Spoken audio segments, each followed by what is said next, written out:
you know, like to say fuck them, It's not fuck them. or It's like, to say there's fuck going her. to be some sex scenes in this movie. They're Yeah, grown-ups. but like you've got a choice. You go, cool. So just to avoid any issues, because of the types of people that I've invited, some people from my work, I don't rock any boat, keep things safe.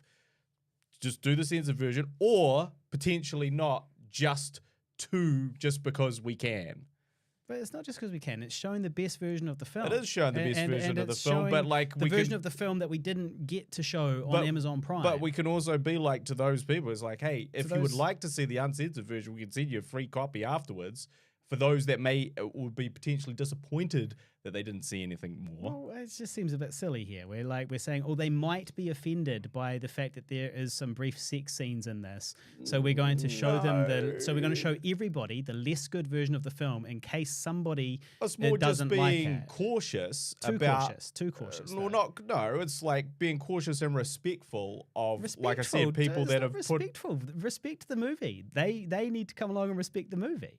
Like, they come along to watch this movie. Good film. This is the best scene. Is one of the scenes that got cut out. The funniest scene in the whole movie got cut out, and it's a damn shame. It's a goddamn shame. And people love that scene, and it's going to bring the house down. All 7 of them will be giggling their asses off. That's not true. What part? There's absolutely no reason to believe that these people will be particularly engaged with the uncensored stuff that is there, right? Just because we personally think that is better and that is included. The director thinks it's better. The creator of it thinks it's better. Yeah, but I don't think it's better to sort of have the potential to offend or upset. I would not. Since when? When do we care about that? Like, well, when we became 39-year-old men, not 20-year-old dumbasses doing like crass and offensive things just because we are. Crass or offensive. This is just the not to good you. Version of the but film. Again, not to you, Harley. But your opinions and sensibility, like this is a big problem. Is like we're the ones having the screening. I'm the one that organised the screening. I was like, this is what we're watching. If someone has sort of managed to get a whole bunch of people there, and she's like, look, you know, I'm a professional in the workplace. But it's not a whole bunch, unless there's a bunch of people who haven't bought tickets. Yeah, they haven't bought tickets yet. Right. But like, it could make up, say, half of the people that are there. And it's like, look, I've sort of put myself out on the line to invite these people here. Now, I don't want to be looking across from them, looking across from my partner, looking across from this guy doing this crazy shit. What's so crazy? It's just, has she seen the uncensored version? It's not that bad. She's seen the censored version. Exactly. So you've got to show her the uncensored version. Yeah, I'll show her the uncensored version. Like, it's really not that bad. I can 100% tell you, like, it's not even a question of like, you know, she's not going to go, oh no, that's fine. Yes, I want all my work colleagues and my bosses seeing that. Yeah, absolutely, bring it on. She'll go, oh yeah, no, I prefer you don't show that version, please, because, you know, that could be a little bit uncomfortable and awkward given the people that I've invited. Yeah. And I'd be like, okay, well, it's no skin off our nose. Okay, whoops, yeah. Invited them to the wrong Okay, event. so no skin off our nose, just but it is. Be sensible. That's not sensible. That's not sensible. It's not sensible to play the version that is least likely to upset anyone. In case somebody gets upset. No way. That's not sensible. Professional people. It's the same. That's exactly the same if I invited a bunch of people from my work or my students. I'd go, well, I'd probably show them the censored version because it's much less much less likely to cause any issues for me. That would just make sense. Doesn't make sense to me. Well, you can't tell me it doesn't make sense to you. You're literally saying, why make the movie? Hey, everyone Why make the movie if we're not going to show the movie how it's meant to be? And this is a great opportunity for us to play it how it's meant to be. Why make the movie? You make the movie and you show it to certain audiences, and if you have the opportunity, you show a different version to different audience who will react differently to it. Yeah, well, this is a screening in a bar, so this is a casual screening of the movie, the real version of the movie. Or it could be a screening of the other version, which everyone still likes and no one has ever had any issue with. But they don't know what they're missing because they haven't seen the. And if they don't know what they're missing, then there's no problem. because they're Yeah, watching but why something. not show them the good version? It's like Because that would why assume are that we the other so version is worried not a that good version. That some of the guests might be like upset by a sex scene. Like, it's Well, no, it's not. It's just a matter of like, know, like professionalism. Think not smart. professionalism. That's not smart or Yeah, professional. no, it's not smart, Harley, to show something that could potentially offend people and could potentially cause Offend problems for people? them. Yeah. Like, see, this is It's a like, sex like you scene. It's keep not saying that that, like, bad. and you say that, And one of them's a because comedy because sex it's scene. not to you that bad. Yeah, I know, and to But most that people doesn't- it's not. But there might be the occasional but no, person. That's it's a shame. literally. But we're not going to but censor it's- it for but 30 or but 40 people but it's because one or two literally people might only be upset. you that can say that it doesn't offend you. No, it's literally there's no reason to think it's going to offend anybody, including this person who is a But grown up who's going to be showing up, I whoever can they talk are. to many people who have said that those scenes are a bit much, right? Have you? Yes. You've spoken to many people and they've been like, Yes. "Guy, those scenes are a bit much." They've literally highlighted that. And in fact, they've actually asked me individually and they go, hey, what version is this? Because this person doesn't want to show the sense, like, is there the censored version? Which one is on Amazon Prime? Because they don't want to recommend it if it's not the censored version. They've seen the uncut version. And I'm like, cool, don't worry. It's the censored version. So I'm literally contradicting you with shit based on fact. And you're literally just saying hearsay and well, no, anecdotal it's evidence is not And, fact. So someone literally coming to me and saying this. Who? Who?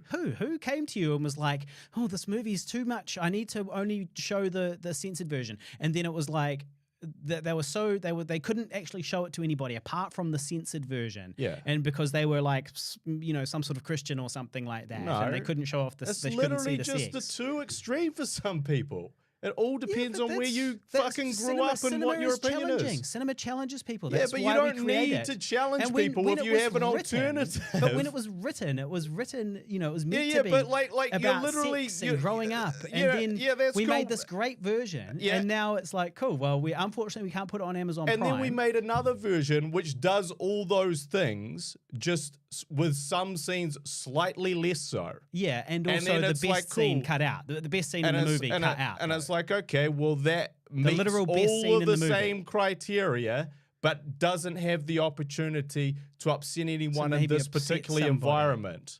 in a bar Yeah. when they might see a sex scene in a movie. No, I that's- mean, are these people children? It's ridiculous. It's ridiculous. Like, hey guys, there No, might that's you your might see opinion, some Harley. boobs. You might see some boobs. They'll be like, yeah, well, I've seen boobs before, especially on screen. I've Yeah, seen lots of and boobs that- on screen. And some might go, yeah, and I don't like watching those types of movies. Okay. Like, that's not personally my choice. All right, but they saw the trailer. They know it's about well, sex no, and yeah, growing up. they saw the so trailer they go, and "Alright, they cool." didn't see any of that stuff. Are you sure this is not because you are acting in it and you don't want to? You feel embarrassed to like show your butt off on screen or whatever. No, and it's very frustrating that like your point of view is just you saying what you think rather than you Well, that's what thinking my point about of view what other is. people might think. No, but I am thinking about what other people No, think, and I you think you're literally wrong just about said this. who's like who's not offended, and it's like, okay, I've gave you an example. I've told you that this has been a literal thing and a literal conversation I've had. Yeah, you've Okay. had one conversation about it. Yeah, so You've- the so movie's that's, been seen by millions of people. That's more conversations that you've had about it. Yeah, because Yeah. nobody's offended. So Yeah, nobody's because upset no about it. one has seen the that proves my uncensored point. version. No, Harley. they have. We Yeah, played yeah. the uncensored version in Yeah. the cinema, and it was fine. Yep. I played the uncensored version to everybody I show it to. I play the uncensored. Obviously, I Sure. play the good version, how it's actually intended. Yep. Not the censored version that was only censored so we could get it on Amazon Prime. I show them the real version, how the authentic vision the director had, and But the one that we worked so hard to do. But the director's quite happy with the other version. yes, because and in fact, the directors learnt that actually this other version, and again, the director prefers the uncensored version too, but the directors learnt by listening to all the feedback that what he thought he might have lost from taking that stuff out has absolutely not been the case according to the feedback. According to the one piece of feedback from No, one I person. mean, according to the feedback of people watching the film. And then it's like, okay, so I could have cut that stuff out. I feel that it's more honest and true to leave it in. But I also understand that, unlike you, that different people have different sensitivities to shit. and may or may not want to see this additional stuff which they may consider gratuitous. But that's a slippery slope. You just cut out everything in the end.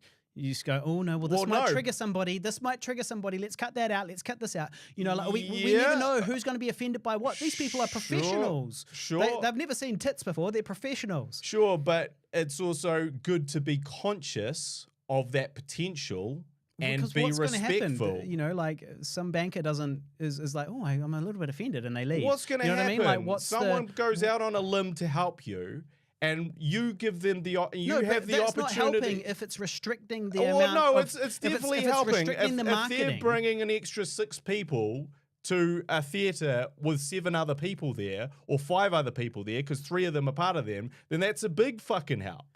And that's the thing. It's like, cool, man. You know, if this place is sold out and packed from the rafters, okay, let's not worry about anyone's feelings. But that's not the case that we're in. So let's maybe just be diplomatic. This is literally what we're talking about, being diplomatic or not. Mm-hmm. And it's like, cool, maybe let's be diplomatic and help people that are helping us. Okay, I don't see a big drama with that. Well, the drama is that it's advertised as being, you know, the version that you don't get to see on Amazon Prime. So it's like, cool, why would you pay for it when you can see it for free on Amazon Prime? Well, I'll tell you why. Because you get to come along, you get to do your Q&A, and you get to see the version that you can't see on Amazon Prime. So that's why. It's like this is the carrot that we're dangling. It's like, yes, you get to see the version that you can't see really anywhere else, apart from if you buy it from us directly on Vimeo. That's the only other place we can see it. And so it's like, okay, cool. Well, that's a carrot to dangle to get people along. Like, hey, why don't you come along and see sort of the director's cut of it that you can't see online? Okay, cool. Now we're getting people along. But now we're saying we're going to take away that carrot in order just in case we offend somebody. And just give them the Q&A and live experience in the film. That's great. And if for some reason anyone is not happy with all of that, they can absolutely then get that version, a direct link to that version, if they feel like they've been somehow shortchanged. That's not what they're going to do, though. They're not going to watch it and then go watch that version. They've already seen it. A lot of them have already seen it. They're like, cool, well, let's go along and see this version with the funny, the most hilarious scene in the entire movie, because that's been cut out of the Amazon Prime version. It's not detrimental to the film at all, though. If the other it's like you're talking about it like it's missing this huge thing. And it's like, no, it's missing something. Yeah. A little something extra. Yeah. It doesn't. The scene, the funniest scene. But there's the thing, it's not a comedy. But it makes you laugh. So who the fuck cares if it's missing the funniest scene? Because of course it does have comedy elements. Yes, it does have comedy elements. And it does, exactly. And so the funniest scene in it, and also you're getting people along. It's written as a funny scene. It's meant to be, endearing. You're enjoying the character as he tells this story, this funny story, and it makes you like the character more because you're learning about him, and it's just a funny scene. And you feel good when you leave because you had a laugh, you had a cry, you had, you ran the gamut of emotions. Unfortunately, the censored version does all of that still, but minus the funniest scene. Yeah, but luckily the film is strong enough to be absolutely fine without that. Yeah, but we're doing this in case we offend somebody. No, we're doing this to avoid anyone feeling awkward when they watch it. Oh, heaven forbid we challenge people. Particularly people that have stuck their neck out to get people to come along. Yeah, but... Fucking hell. So we're just assholes now. They go, fuck assholes. yeah, this is just what I did. We're not assholes. This is what's happening. We were screening this. Somebody got invited. That's great. We can't change what we're screening because somebody got invited. Like, I'm sorry. We're still watching the film, mate. Yeah, but it's not the version that I've been advertising, right? Yeah, so okay. Obviously, I've been advertising the real version. The real film. Where does it say, where is this bit that it says? Because in all the stuff I've seen, there's no been like, hey, by the way, this is the extra special director's cut that you all haven't seen. But that is part of what I've been saying to people. I've been saying this is the director's cut. Well, it's not what's advertised, though. What's advertised is a screening of Older and a Q&A with the makers. Yeah, okay. Okay, so nothing to do with the extra special director's cut. Well, not yet, but that was also part of what I was going to be posting as well. As obviously, I'm trying to get bums on seats. You go, hey, if you've already seen it, here's why you would come along anyway. Aside from from the fact that it's going to be fun, aside from the fact that it's going to be a Q&A and an in-person experience, it's also a version of the film that is better and that you haven't seen before and you can't see easily anywhere else. And that is a nice thing to dangle to get people along who might have already seen the film. And a nice thing to dangle for people to come along also might be, hey, don't worry. If you're a little bit worried about some of the more raunchy scenes, this is the censored version, so you don't have to feel uncomfortable potentially inviting your mum and this and that, and you don't have to feel offended inviting your boss or whoever, because this is the censored version, so there's not going to be any awkwardness there, and that's also a very good thing. Yeah. I guess if those were the type of people we want to come along, people who are going to get so offended by, you know, a little slightly. Well, being again, slightly once awkward. again, I mean, Harley, that's kind of the fuck everyone attitude. It's not the fuck everyone attitude. It's this is the movie we're playing, but- and you come along or don't. But You know, yeah, like okay. come along or don't. This is the movie that's being played, right? This is what we're playing. This is what was created. This is what we put in all that extra work. This is why we shot those sex scenes. You know, those sex scenes had to be produced. People had to agree to them. There was all sorts of stuff that had to be done to make that happen. It was a whole lot of work. We want to put it on screen. We want to show the best version of the film to the audience. Now, I've been organizing this screening, right? I was like, okay, cool. So from the whole time in my mind, it was like, all right, cool. Well, obviously we're playing the good version of the film because it sucks. To me, I hate that the Amazon Prime version is not the final version. It's not the definitive version. So whenever I'm playing it to people, I'm always playing what I think is not much better, but a better version of the film. And literally, the scene I like the most is in this uncensored version. And so that is why it's kind of a big deal. It's like, okay, well, wait, what? So What's because best for you? No, because it's the best version for the audience as well. It's the best film for the audience. It's only the best version for an audience who are all into that type of thing. That's fine. I mean, like, they won't know until they watch it, right? Yeah. They don't know until they watch it. But you might know that that's based on certain people that are coming. You might know based on certain people that actually know that's not their type of thing.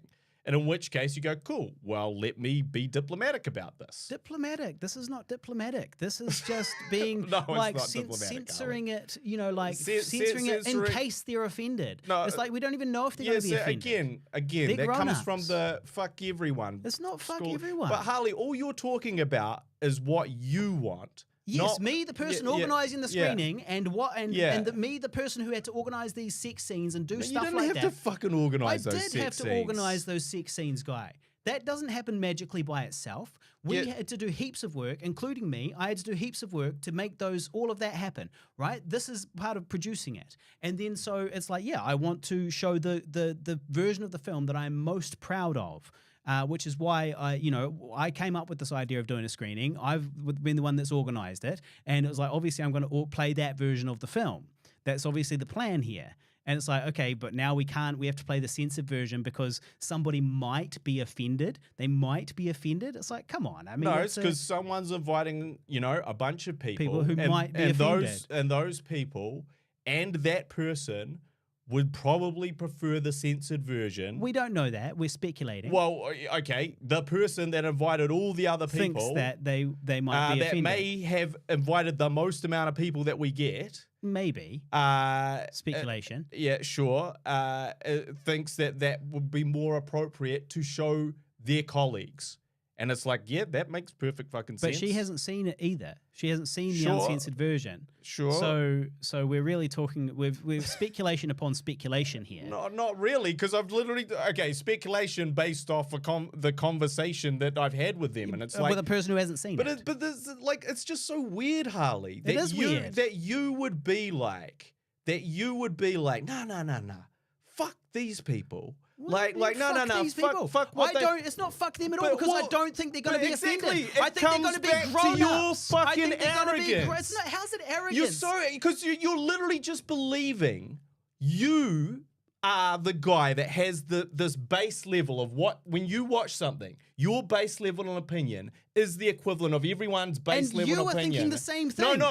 Because I'm not offended by this shit. I know. So I'm smart enough to understand that we can audiences are far censor it for some people. are far broader and far potentially more sensitive to some things, and therefore it's a good idea to not just think about fucking me and what I want, and How's start it me thinking and what I want? and It's start all thinking of the rest of the audience. and start but giving that's- them the best version of the But you film. keep talking about that like that they've like lost. It's this huge blow, and it's not.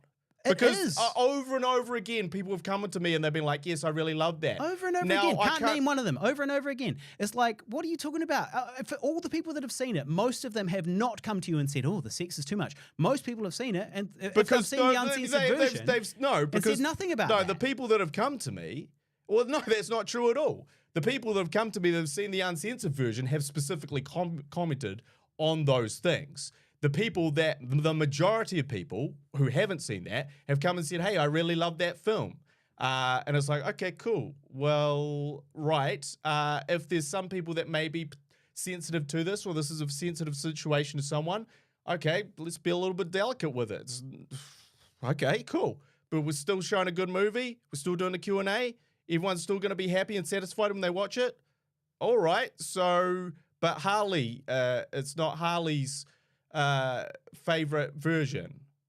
Yeah, the person who's Oh, organising shit. the screening, Okay, and who well, had think about other organised- people, not and had you. organised for this screening to go ahead because this is the definitive version of the film. The That better wasn't of why the we version of the organised the film. screening to go ahead. We organised the screening to go ahead to do something with the film to help promote the film Yeah. and to make some money off the film. It Yeah. wasn't because we have to get the Definitive version out. version out there because I didn't everyone's say that, though, well right? then it doesn't really matter. But it's just that's the version that I've been wanting to play, that I've been telling people, great, good news, everybody. You don't have to watch the censored version for children. You can watch the version that's actually as it's intended for adults who are very unlikely to be offended by this. And so the good news is we can play the definitive version, and even if you've already seen it, that's fine. You can come along, and guess what? There's about 6 extra minutes worth of stuff in there that's been cut out, including, in my opinion, the best scene in the whole film. My favorite scene that makes me, tickles me every time. It tickles me every time.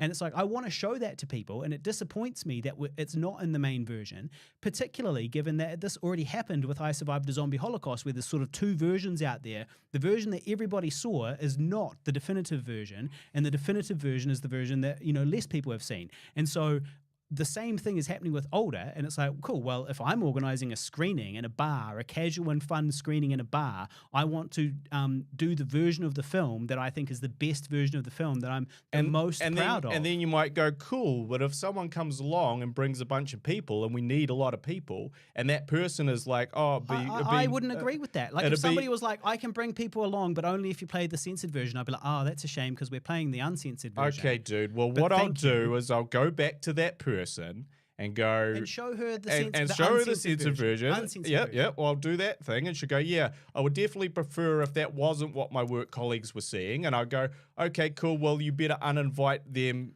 because Harley would like to show the uncensored version. But why would these people Fucking not just stupid. be like, yeah, okay, cool. I mean, like, we don't even know what to expect. We're just adults going to go That's see right. a movie. If you don't know what to if expect, there's a little bit of sex in there, that's if you don't know what to expect, some people would be cool with that, and some people wouldn't be, because you don't know what to expect. You can adjust your expectations if you see something coming. But if you don't, then yes, you do have the potential to be offended or upset by that, or just be made to feel uncomfortable in a certain scenario. And it's like, okay, well, why the fuck are we trying to do that to people? Well, you tell me, mate. You made the movie. Why did you change your mind about what makes people uncomfortable and what the I point didn't of the, change my mind. the- I what fucking, the point of the you know what movie happened, is? Harley? What? I fucking grew up. Yeah. That's what happened. So I am taking a mature look at this as Yeah. a mature person, not an immature person that just wants to do whatever I want to do and shove that down their fucking throat. That's It's like not I go, what's going on cool. here. We're showing the final version of the film. I go, great, cool. There's my final version of the film, and there's another version of the film that I can show my mum, and she feels proud to show other people rather than embarrassed. Great. And I go, oh, that's awesome. That's a fantastic option. Yeah. Absolutely. And it's like, have we lost anything by showing that? Just less people get upset or offended? Oh, okay. That doesn't sound like the end of the world to me because I'm a mature fucking adult. But you acknowledge that you're showing them the less, not the definitive version of the film. So you are losing something. You're losing getting to show them the film how it was intended. Sure, but I'd also say that of those people, it's like, cool, man. Yeah, if I'm looking to provoke people and I'm looking to kind of push buttons, yeah, I'll do whatever the fuck I like, except in an environment where maybe I don't want to provoke and push anyone's buttons. I want them to everyone, but I don't think we're equally have a good or time. pushing yes, buttons. because that's your opinion. Yes, and as this is per your usual. opinion, and this no, is it's your not, opinion. because So I'm not it's like- talking about me. My opinion is that we should play the final definitive version. No, my opinion is that if it was just up to me, yeah, that's what we'd do. However, luckily, I am a fucking mature adult and can think about other people who aren't me. And I'm certainly fucking big enough to understand that no, sex is not okay for everyone to see in fucking films. And what, you think those guys are cunts just because they don't like to see that shit? Who said they're cunts? But like, it's almost like you're saying like, hey, fuck you No. if you can't handle that shit in films. No, what I'm an adult, I'm a grown up. What I'm just saying deal is, with it. What I'm saying is people should be able to make their own decisions and we don't need to censor it just in case somebody's offended. We play them the film. They see it how it is. And if they're offended, okay, well, for a start, I really don't think they will be. I think they're grown-ups and they'll be fine. Yeah. And if they are offended, well, that's their life. They're living that way. I don't really think it'll happen like that. Exactly. You know, because it's your opinion. yes, and obviously we have to have our opinions, Guy, and one of us is right and one of us is wrong. No, one of us is literally thinking about other people who are not them. Yes, and I'm you're thinking about you. I'm not thinking about me. I'm thinking about all of the people Dude, who all you want to see the best version of the film. What fucking difference does it make? It's like literally, okay, cool, there's some uncensored bits and there's some funny bits. Luckily, the film is really good either way. So Yeah, it doesn't great. even matter. And yet you're acting like it does. I think it does, Guy, because this is the definitive version that we want to show to people. And this was the plan. It's not the version. This was the plan when we started making it. It was like when we started making it. This is what it looked like. This was the point of it. That's and right, then, Harley. Now, when I organized the screening, it was like, cool. This is a great opportunity to show the film as it was intended, the version that most people can't But like, see. part of being a mature grown-up is perspective. No, part of being a mature grown-up is understanding that other people can have formed their own opinions, and you don't need to wrap them up in cotton wool. You can give them the sometimes you film. fucking You give them do. the film and go, hey, welcome along, everybody. You've seen the rating. You've seen the rating on this film. Welcome along. Please enjoy. And if people are super offended, well, they can get up and go leave if they want to. But I really don't think they will be. And that's kind of the big problem here. Is I feel like this is really a tempest in a teacup. In that it's like, well, I really don't think anybody's going to care. I don't think anybody's going to be super. It's not so offensive. It's not like there's like graphic, like porn scenes or anything like really triggering there's graphic involving sex. It's not graphic sexual porn abuse scenes. or anything like that. I mean, it's like basically these are, there is some sex. It's a little bit erotic. And that's okay. And that's that how happens you in movies. feel about it. Yes, that's how I feel about But it. not how just you're essentially everyone saying, feels. But you're essentially saying that's how I feel about it, and I'm way different to everybody else. And that if I feel this way, that's because Harley's an outlier, and Harley's this immature, whatever you said, your immature, whole arrogant fucking thing. life is based around you never looking outside of yourself. Like every single argument we have is this, like What? over and over again. You going, I don't feel. And Yeah, then but I that's the going, same hey, as what you, about Guy. other people? And you go, no. I go, here's some other examples. And you go, who are they? Oh, they didn't really happen. And then we end the discussion. Hearsay, speculation. Yeah, hearsay, None of speculation. it. It's like, okay, so you've had no one come to you and go, hey, those scenes were a bit out there, they're a bit raunchy, they're a bit out there. Okay, and I have. And rather than you go, oh shit, you've heard from people? Yeah. Oh, okay, good. Okay, let's reconsider this. But I'm aware of statistics, Guy. If one person out of 100 people who watch it says, "Oh, that was a bit much," but it can't be good, one. But that's fine. But it can't be one person out of 100 if they've spoken to me directly about it. Why? And it can't be one person out of 100 if more than one person has spoken to me about it. Obviously. What? So, if a very small percentage of people who have seen that film have said something to you, a very small percentage of people who have seen that film have said something to you. They've said, these scenes are too sexy. And a very small percentage of people have watched the uncensored version. Yeah. Then it's more than 1 out of 100. Okay. And then it becomes more than just a thing. Is it 1 in 50, is it? Like, so 49 out of every 50 people are not Whatever, upset dude. enough But like, to say it's like, something. cool, man. Like, if I had a choice of showing this film to 20 or 30 people, which is how much is actually going to be. Yeah. And 10 of those people were like, oh, it's a bit much. But why do you think 10? Why do you think 33% of the people in the room would say it's a bit much? And I could just show them a version where none of them, they just walk away going, but this is like a nice love story. I really like that. Yeah. I didn't have to question whether it was too much or not. Okay, just show them that version. Yeah. We're not in Cannes. You know, this is not like, you know, it's just weird that it's like, just fuck them. But it's not fuck them. It's let them make their own decisions. We don't decide beforehand. Oh, it might it might offend you. It might offend somebody. So we're not. You know, you play the film how it's meant to be seen, and then they can decide if they're offended. And frankly, if they are offended, I do think that they're probably a little bit oversensitive. I don't think that they're, you know, your it's opinion. not. Yes, my opinion. That's my opinion. We're talking. This is the Guy and Harley podcast where we have Harley's opinions too. That's it, mate. So that's my opinion. Is that I don't really think they'll be offended, and I don't really think my opinions are generally way off. I don't think my opinions are generally really, really wrong. I think that I'm generally reasonably good at reading people and situations, and I think that probably they're not going to be super offended. I don't imagine anybody's going to storm out. I imagine quite a lot of people. Imagine quite a lot of people will have a good laugh during those scenes, and a lot of people will see the director's vision. And maybe some people feel a little bit awkward and uncomfortable, which is what we want to avoid. Film challenges people, and that's what that feels like. A little bit awkward and uncomfortable sometimes. And sometimes it doesn't have to. There's absolutely no need to. So, you know. Well, there is need to, though, right? There's a few needs. First need is that this is something that I've been saying to people. Don't worry, you can see the new version. So yes, okay, these few people who I haven't been talking to, these few people that I haven't, no, but your people haven't bought tickets yet. So we're talking about all the people who haven't bought tickets yet as well that I've been talking to. So you know, where did I get to? So the issue is that we haven't actually advertised it as the uncensored version. No, but I have been telling people. You have spoken to people directly and saying it's the uncensored version. It's the version that you can't see on Amazon Prime. Right. Yeah. But all you have to do is not say that. So this amount of people, I've told this to, and this amount of people we're worried that we're going to offend, and we have to decide what we're going to do. And it's like, cool, yeah, okay, that's a help, and we want to get those people along for sure.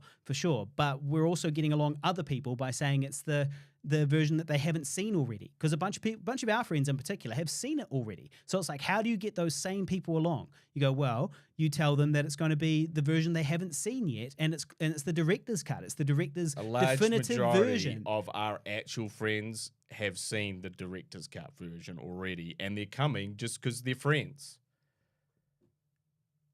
not because of what version it is. Maybe so speculation right there. Sure, okay. Some of them. I doubt there's very few people, very very few people that are coming there going, okay, I've seen that other version, but I'd like to see the director's cut. They're going, they're not even thinking about any fucking versions. No. They're going, I'm going to see older to see the Q&A with these people that I know. Yeah. So it's not but you know, hey, fuck anyone that might be offended. No, it's not. But that's you projecting right there. I never said fuck anyone that might be offended. I said respect these people enough to make them have their own choices. Let them have their own choices. We're speculating that people are going to be offended, and they're not. I sincerely do not believe that they're going to be offended by this. It's like, okay, yes, Guy. That's what I'm talking about. It's my opinion. You sincerely ignore all the points around that I've just said. I'm not ignoring them. I've heard your points.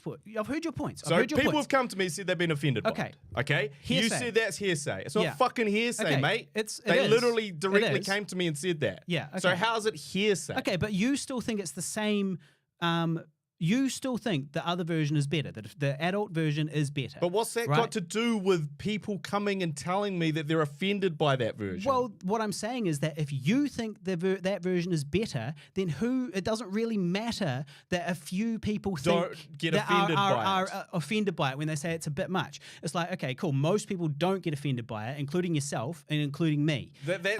Two actually people who consistently put out offensive content and have done for their entire fucking career don't think it's that offensive. I know, really, yes, Harley? Yes, we don't think it's that offensive. Yeah, and neither we do the really. Who and the neither, fuck are we to the say, Harley? creators, We're the creators who absolutely have a very shitty barometer of what's offensive.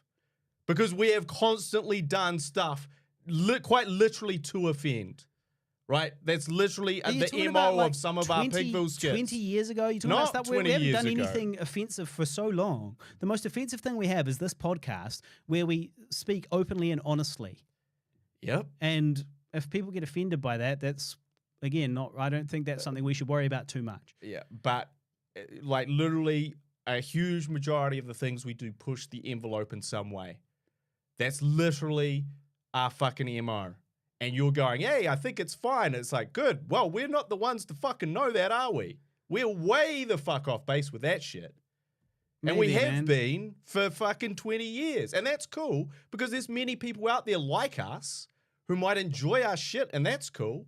But if we're in an environment where it's like, okay, well, we could do that, or we could not poke people, just because we can. But it's not just because we can. It's the version of the film that you wanted to make, the real version of the film. Man, but that like was written that way. That's the original vision. Yeah. But maturity and wisdom, Harley, come from reflection and perspective. Yeah, but it's still a better version of the film. And so my perspective is like, man, I really thought we'd lost something big by cutting that shit out. What I've come to understand through all the like collective experience of everyone coming up to me and talking about it is like that stuff that's in there is not important. What's important is the stuff that exists in the censored version, and that is what everyone connects and responds to. And whether they would connect a couple of % more with that extra stuff doesn't really matter because of how they've responded to this version. And that is a very sobering fucking thing to look at. It's like, oh, okay, cool. So I don't fucking know anything. Maybe I should consider like their experience of it, not what just personally what I want not to what the do. director, not the director's vision. Not the director's. Change your vision for the audience. No, not change for the, my for not the change my potential vision audience, of the like audience because what you think the audience might want. That's the thing. There's fortunately everything that I want to say and older is still said in the censored version. That's really lucky that's the case. So that's cool then. It's not some mad dash to get this extra 4 minutes in. It's not this emergency to get this 4 minutes in. It's not the movie has been horrendously compromised. I kind of thought that it was in the beginning. I kind of thought, oh, we've really, really compromised this. And it won't hit right with people. Except that actually hasn't been the fucking case at all.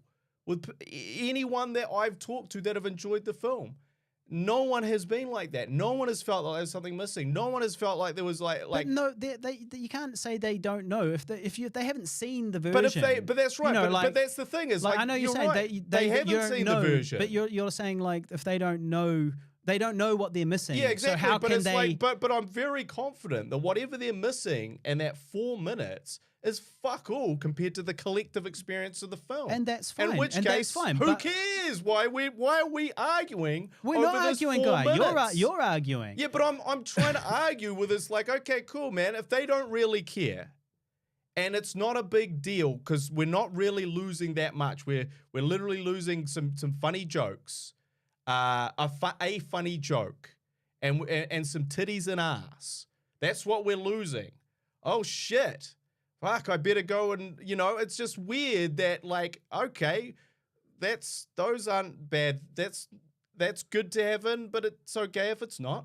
Well, I didn't say it's not okay to not have it. What is you're saying it's not okay to not have it at the screening? Yes, the problem here is that we are compromising sort of the vision of the film in order to sort of make take into consideration the potential feelings of people, which is like kind of insulting to those people. It's like, what? They're grown-ups. They can come along and just see a movie, and that's fine. And I don't think we need to give them, a watered-down kids' gloves version of it, when this is kind of what we're showing is the definitive version of the film with these great funny scene, with this great extra funny scene in it, and, some other bits and pieces that were all part of the original vision, a part of what we created in the original vision, which was all in the original script. And then, that's kind of the definitive version as agreed by both you and me. It is a better version of the film. So it's like, well, obviously I want to play the best version of the film because I'm proud of both versions of the film, but I like that longer version. I prefer the longer version.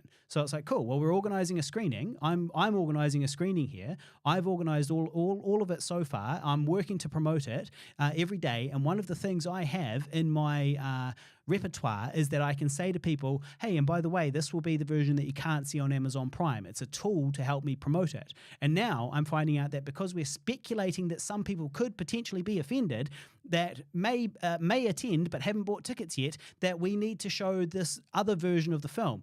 And somehow I'm the bad guy, as if this is really horrible. Like I'm doing this arrogant, immature thing. The easy thing and go. No, but I've just explained to you guys. I've just explained to you guys that I want it's to been play a big the real selling point, version. except it's not been a big selling point. It's not advertised on the I've thing. explained to you that I want to play the best version of it. Yeah, you. Yes, me, the organizer. I want to play the best version of it, the definitive version of it, and that it's going to help encourage people to come along because it's a version that they can't see otherwise.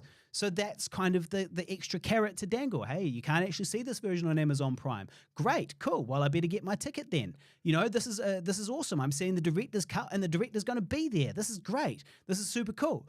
And then, oh, hey, if it hits, if that sex scene, if that gets a laugh, right? If that's a funny scene, and if people have a chuckle, well, then people are going to leave on slightly more of a high because they've had a laugh, they've had a cry, they've had all the different versions of it. Only if they didn't get that from the rest of the film. But I think that's my point, is that it's adding in the stuff that I really like, that I think they will like. This is the version. Yeah, what you think. Yes, Guy, what I think. You keep saying that as if it invalidates my opinion. It doesn't. It doesn't. No, it doesn't validate it because opinion. Essentially going me, my personality, me. No, I'm not. And I think me, based on me and my opinions and my life. No, what me. I think this. I think that. No. What I'm saying is no. What I'm saying is I want to be careful because my girlfriend's bringing people. No, what I'm saying is okay. There's me, and there's a whole bunch of other people who are not fucking me. Yeah. And they do not think like me. You just really, your brain is broken That's not in the true, sense though. that you can't conceive of that. But that's bullshit, Guy. Out of you and me, you're the one who can't conceive of how other people feel. Out of you and me, that's not a trait that this is your long-running trait. I'm the one who's the people person that gets along well with people, who can read how people react and see what people are likely to do. And this is my opinion, is that we should give them the version which is the definitive version. Now, look, it's fine. At the end of the day, it's your ass that's up on screen. And as Jezza Housen says on the live stream, he thinks we should play the version that the director wants to play. So that's fine. We can play the version that the director wants to play. That's fine. I mean, I think it's a mistake. I think it's a bit silly. I think it's not really what we should do. And I think that all of the, character attacks in this conversation were all pretty unwarranted. I'm allowed my fucking opinion. I think that that's what we should do. I think that's a smart thing to do. And given that I'm the one organizing it and I'm the one who's been telling people they're going to be seeing the definitive version of the film, I'm well within my rights to disagree with what you're saying, right? Because I'm the one who's been doing all of this. You're on the periphery of this. So it's like, okay, cool. Apparently now I've got to change my plans 2 days out, because yes, because it makes no difference either way. But according to you, your opinion, but it does make a difference. Would be okay, and we disagree about whether or not it makes a difference. I think it makes a difference. I think that it's a better version of the film. We're going to have a more satisfied audience, and it's going to make it easier to sell tickets. These are all the reasons why I want to play the real definitive version. It's the better version, in my opinion, and according to you, your opinion as well. And so I don't really understand why we need all the, so much scandal here. It's like, cool, this is my opinion. We can have probably a conversation about it. We don't need to be, yelling and saying people are immature and all of this stuff. It's like, well, what are you doing? Like, that's the immature response, right? I'm saying we want to play the definitive version, that we shouldn't be too worried about potentially offending people, because if you're worried about potentially offending people, you can never make anything, because everything can be offensive to somebody. Like we should, like this podcast, for example, couldn't exist if we were worried that we were going to offend people all the time. And I'm saying we should maybe respect the wishes of someone that might is have bringing got people along. Yes, half I get the it. amount of people that are coming. Yes, but not yet. But not yet. And also, my counterpoint to that is that, yes, that is a shame that, she's worried that her friends may or may not be offended, but I'm also using that to bring, the counterpoint to that is that I'm using the uncensored version to bring more people along. So what's gonna have the bigger payoff? Is it going to be me getting more people along, or is it going to be her getting people along for the censored version? We don't really know. This is in the future. It's all speculation. But it doesn't really matter, because at the end of the day, if you're going to throw your toys on the podcast, then that's fine. We'll play the censored version. We'll put the kid gloves on. We'll play the censored version for them. That's fine. I'll take that tool out of my repertoire of seat selling tools, and I'll play a version of the film that I think is not as good to an audience which is mostly going to consist of my friends, and that's fine. That's what we'll do. And you're right. Somebody here is immature. Somebody only cares about their opinion. You're right. But like I said, my opinion, if I was purely thinking about myself, is you would play the definitive version. Yeah, but luckily I'm not just thinking about myself. Right, yeah, you're thinking about your girlfriend, and you got to admit, you're close to this. If it was not your girlfriend and someone was like, hey, I'm thinking about bringing some people along. Like I said, maybe you'd be less concerned because it's less close to you. Well, not to be honest, it's like, man, like I think, again, this is just a very, very fundamental difference. It's like, why the fuck would I choose? Like, because I could imagine this scenario. In fact, imagine the scenario. It's fucking happened. That's part of the reason why we're having this conversation, is because people have come to me and gone, look, I want to share this. I think this is good, but I can't show that sexy version. Yeah. I can't show that version. And that's fine, because that's on Amazon Prime. So they can watch the censored version. It's like, yes, there is. And it's like, oh, so there's people out there that feel that way. And it's like, that's cool. I get that. I get it too. And be nice to other people. There you go. Let's just be nice to other people. Here you go. Let's compromise. Yeah, let's compromise and be nice to other fucking people. For 40 of the people in the room. Let's go on and be nice to people. Let's for 2 people in the room, let's compromise the experience of the other 40. Yeah, because luckily the people, ourselves, the people who are organising because luckily because luckily you and I have seen it a million times. So it doesn't make no difference to us. It's a lot of fun with the live audience, though, to see them laughing at the funniest scene in the movie. And luckily, it's like the other 38 people aren't going to be let down by seeing that version. It's a very different conversation. It depends if they've come along specifically because I've been saying, hey, you're going to see this version of the film, the definitive director's cut. Which I have been, so it's like, okay, cool. So actually I'm going to have to go back on that and say, hey, actually, no, it's not going to be the definitive director's cut. Sorry about that. I take it all back. It's like, okay, so now we're causing problems, for the other ticket sales and for me with my promotion. You know what I mean? It's like okay, only if anyone was coming for that. Yeah, well, again, we don't really know, right? It's up to, we have to decide, this is speculation about the future again, right? Which is a habit that you have where you go, well, only if we don't know about that. And it's like, yeah, we don't know about that. It's like, you're right, but you're essentially banking on, I don't know, the uncertainty of the future when you speak like that. No, I guess, I'm banking on, my interactions with people about the film. Yeah. That's what I'm banking on. Yeah, well, it's a good thing to bank on. Yep, that's fine. We can show them the version of the film that the director doesn't think is the best version, that the producer doesn't think is the best version, and everyone will have a great time. And they'll have a great time. You're right. They'll have a great time. Everyone will be happy. And those 2 people that we would have offended aren't get offended. So we have 40 happy people instead of 38 happy people. Or instead of 43. Sounds horrible. Instead of 43 happy people, we have 38 happy people, because there's a few people who would have come along if they thought it was going to be seeing the version they haven't seen already, and if they thought it was the definitive director's cut, which is, a selling point in my marketing. It's like cool. We've got 43 people and 2 unhappy ones instead of 40 happy ones. We've increased the net happiness in the world. There's 43 happy, 2 unhappy. versus 40 happy or 38 happy, whatever it was. You know, we've increased the net happiness in the world. Yeah.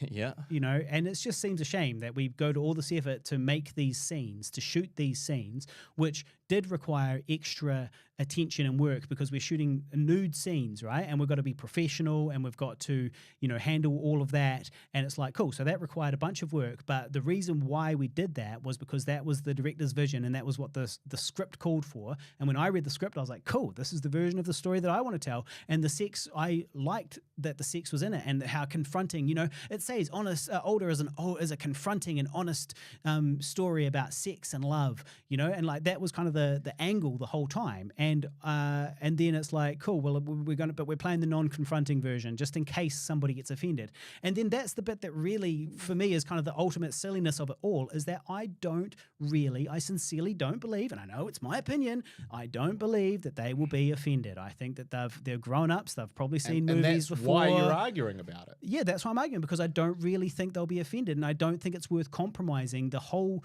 you know, screening just in case somebody gets upset when it's like an R18 screening in a bar of the definitive director's version.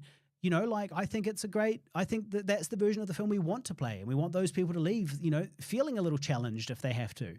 You know, that's what I think is the best thing. Now, look, it's fine. It's fine. We've come to an agreement here. We're going to play the censored version of the film because, and to be honest, it's not really because of any of your arguments. I actually disagree pretty fully with all of your arguments.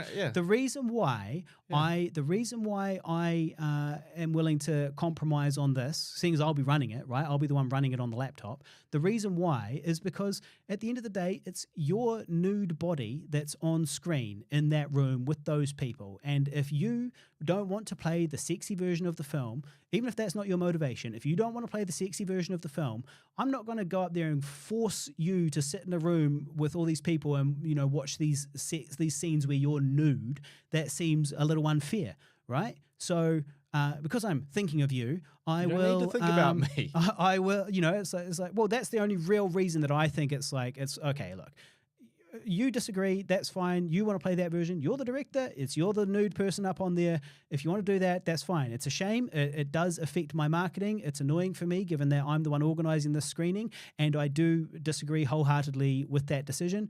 But you know, whatever, it is what it is. And you're right. Everyone will have a lovely time anyway. Most of them won't know any better, and they'll have a lovely time anyway. So why not play the less good version of the film, as per the director's request? Yeah, well, I mean, yeah, why risk? Why not risk? Why? Yeah, I don't know. It's weird. It's weird to sort of go.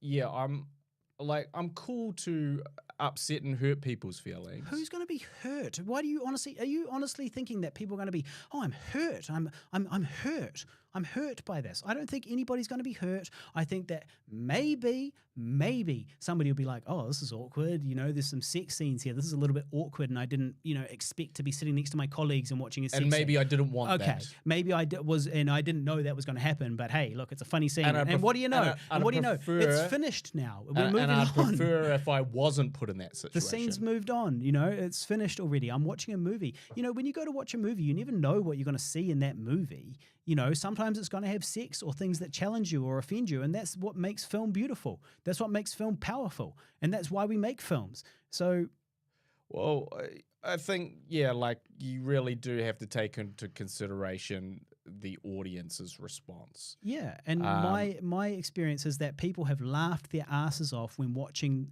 the uncensored version of the movie. They've loved it. They've thought it was great. They've watched the uncensored version. They've had a great time. That's been my experience. My experience has been rooms full of people laughing and enjoying that scene, which unfortunately we had to cut out for Amazon Prime. And so I want to fill a room with people, and I want to show them this version of the film, which is going to make them chuckle and have a good time and enjoy your character more and all the rest of it. That's what I want to do. Yeah. I've got the interests of the film at heart, and I think that is the better version. It's the better experience for most people. And of course, you're right. There are some people that might be offended, and you're right that like I don't care that much about offending people, but I don't think that's immaturity. I think it's immature to try and tiptoe around and care what everybody thinks and make everything okay just for everybody. Like that's how you end up with a bland, like boring product or life. Like no, life is full of challenges, and I reckon these guys can make it through this challenge. I don't actually think it's very challenging for them. Yeah, I'm not really into, putting people in positions that where they may feel bad just because of what I think. I don't, from an audience engagement perspective, and I'm big enough to admit that I completely misjudged what I thought people would connect to in Older.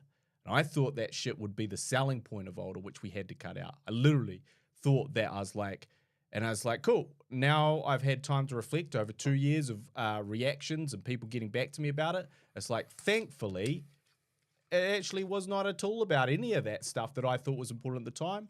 It's not about what I again though speculation, right? Because you're saying that, but you don't know how it could have gone. If Amazon if Amazon hadn't cared about censoring it, maybe the film would have been bigger and more successful. But I guess don't know. What I do know is that what people connect to and want to talk about has nothing to do with any of that stuff. Yeah. And so if it's got nothing to do with any of that stuff, that means that stuff wasn't like a sticking point or a thing that they are now being cheated out of, which is good because actually those things were relying on, yes, we want to do those things, but those things were relying on, a certain almost like it's like, okay, we have these things because these other things might not be substantial enough without them.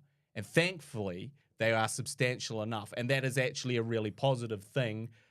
So I don't lose anything by just saying, hey, that's substantial. Those other things, that's good. We made something good that was substantial in its own right without having to have those things. That's all true. It's all true. So but we're talking good about on us. We're talking about like playing, the definitive version or not at a screening that we're organizing, for our people mostly, and it's like cool. But if if I want to introduce new people into that fold, I'm going to go cool. Well, if there are other things that were cut out might be bad for them, then let's just give them the substantial stuff that seems to have worked for everyone else. That's okay. I can check my own ego. Compromise. I'm happy to check my own ego at the door and not do what I personally scream what I just personally in case want. Somebody gets offended. Just to be mindful of other people's feelings. Just to show the version of the film that is, the definitive version. And also to get a lot of other people along, hopefully, to see that version. So, it is a compromise, and it's a compromise based off, what other people have said to me. No, speculation that maybe somebody there might be offended. It's speculation. We don't know. I don't really agree. That's your opinion. I've got my opinion. We have different opinions on that. My opinion is that if we don't really know if we're going to offend anybody, we should play it because that's the definitive version of the film. Your opinion is that just in case we offend somebody, let's compromise for the rest of the audience and play the non-definitive version of the film. And that's fine. We've done it. We've been through it. What has been asked by me because they're worried about that. It's like, oh, do I want to fucking worry people when I don't need to? I guess not. Yeah, well, you're worrying me though when you don't need to, right? Now I've got to take away that out of my toolkit of, carrots to dangle when I'm trying to get people there to, I'm putting in all the work on this, but I'm giving you obviously half of any earnings that it comes in, and I want to try and maximize earnings, get as many bums on seats as possible. And part of that is like, cool, hey, don't worry if you've already seen it on Amazon Prime. This is the other version. Don't worry, come along and see what's been cut out and, hear what the director has to say. This is the definitive version. And yeah, I've got to warn you, it's a little bit raunchy, but you're a grown up and you'll be okay. But it's fine. We're going in circles now. We can probably move on, as Jason P. Diddy Combs said earlier. We can probably move on from this argument. We don't need to argue for the entire episode. We have decided that we're going to compromise our integrity and play the censored but this is version. like, okay, cool. If you prefaced with saying some dumb shit like that, it's No, like, but what's come the on. argument going to It's stop? a fucking joke, man. It's a fucking joke. Not a joke. It's a fucking joke. No, it's a fucking joke. that's your opinion. That's Yeah. literally, so it's not a joke. Because But a it is joke would be something where it's like, you actually don't believe that, but actually you do believe that, and you're saying it. That we're compromising our integrity to do it. Yeah, that's literally been your fucking bit. MO of this argument, is that, somehow we're it's a great disservice and loss. It is. I'm not saying it's a great disservice. I'm saying that we're not doing the definitive version. And given that I'm the one organizing this, you would think that perhaps I'd be able to play the version of the film I want to play. Given that I am the one organizing it, and I've been telling people that we're going to be playing this version of the film, and now you're coming along and telling me that because you think somebody might be, who hasn't bought a ticket yet, probably somebody who might be attending might be offended. So therefore, Harley, fuck all your plans, scrap it all. You've got to do it my way. I've got to do it. All your it was like literally just play the other version. Just play the other version of the film, exactly. But I've just told you. Not fuck all your plans. No, but I've just told you that I want to play that version, and that part of the carrots that I'm dangling is that it's this version that they haven't seen. And if those are the carrots yet. that you've been dangling, That they haven't seen this version if you've spoken to a whole bunch of people and said that to them, and they've been like, "Yep, that's the reason I'm going," then obviously it's like, okay, well, let's have a conversation and evaluate who's coming for that reason.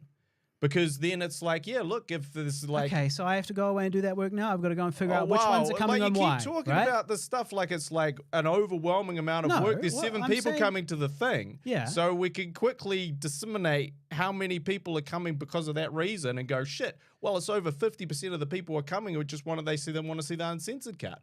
And it's like, what I think would be like, oh, those 7 people so far that have signed up for it, they've all seen both cuts. And they've all seen the fucking other version. They all watched the Vimeo version. They're coming for the Q&A, and they're coming just to support us. I don't think so. Well, cool. Let's ask. That's market research, right? I've looked at the list. The first 5 tickets were people. I'm trying to remember. So there was 2 people bought 2, and 1 person bought 1. And I know that 3 of those tickets were people who I'm pretty sure haven't seen it yet, at all. Then the other one, I can't remember who it was. So I can't remember but I don't think they've seen it either. And then there's been a few people who I'm inviting who are just like friends or people who worked on the film, as well. So they'll fill some seats, but they obviously don't really care. I mean, well, I guess, yeah, they've probably already seen the definitive version. Those people who come along for free. Yeah. So look, on the live stream, so we've got some opinions coming in here. Nocturnal says that play the uncensored version at Cannes. They love that stuff and don't care about offending the audience. That's true. Tyler Adams says both of them have sex in them, and anyone uptight about sex will have a similar reaction to watching intimate scenes next to others regardless. Is it a big enough difference? Jason P. Diddy Combs says, that's a good point, Tyler. And then suggests a compromise, says, hey, how about we show the extra scenes in the Q&A after a trigger warning, allowing the potentially offended to leave. And then we can make the Q&A all about the 2 versions. Well, it's a good idea, but I don't imagine we will do it. I think what we'll do is we'll play the censored version and everybody will have a nice time. Doesn't sound so horrible when you put it that way. No, nobody said it's horrible. I'm willing to make that compromise for you, Guy. I am willing to do that. I'm changing my plans, changing my marketing, just in case somebody I don't know could potentially get offended. But I'm willing to do that to avoid too much drama.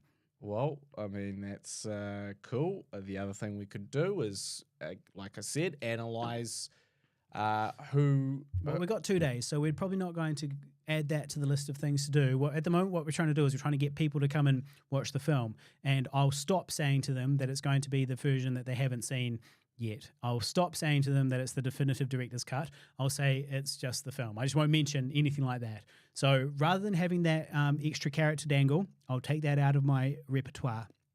And that's a shame for me. And it's a shame for us, really. It's a shame for you because it's going to be less bums on seats because it's, but whatever, that's apparently the decision that we're making. Cool. Mm-hmm. So I've got a couple of shout outs here. Kyle Simpson has been tuning in from Canada, and he says that he's been loving going through the old Guy and Harley podcast episodes, and it helps fill a certain gap of his New Zealand related homesickness. So shout out to Kyle. Thanks for tuning in. He's been going back right from the start. He started on episode 1. So he's a real sucker for punishment. Richard shout out Ben Fowler. I think I said that earlier, but also shout out to Richard Lambeth. His feedback was that last episode during Dry July, with no drinking, that the episode was more considered, slower, and with less interrupting. And it's true that we didn't argue in the last episode, and we did argue in this episode, although I don't think that's anything to do with Alcoholic August. And I'm not sure if slower is actually a good thing, considering this is this show often is 2 hours long. But thank you for the feedback, Richard. It's all good points. Food for thought. So yeah, good stuff just there. And we also recently, the Labour government, bless them, gave out the cost of living payment, which is for anybody that intended to continue living for the next 3 months or so, and that's what I'd planned on doing. But you have to have under 70 grand worth of income for the year, and you're going to get that cost of living payment. So that's great. Although arguably at the moment the problem in the world is inflation, and inflation is caused by adding lots of extra money into the market. And so adding extra money at this time is a questionable decision, but it's good for the people because they get money. Unfortunately, I earned too much, but only by a tiny amount. So I missed out on it due to a tiny amount. So that was a bit of a shit. I got that cost of living allowance. Yeah, that's lucky.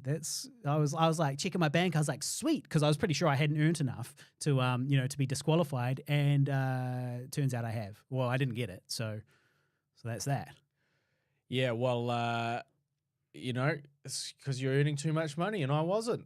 So that's all there is to it. And that was to be honest, I was sort of like, man, cost of living. I was like, this is way less than the cost of living. Yeah. It's $115 or something. Oh, yeah, actually, $116 or something per month for 3 months. For 3 months, and it's like that shit don't cover groceries no more. Yeah, like that, like cost of living that doesn't cover 1 week of groceries here in Auckland. Yeah, like you could buy just for you more groceries in a week than $116.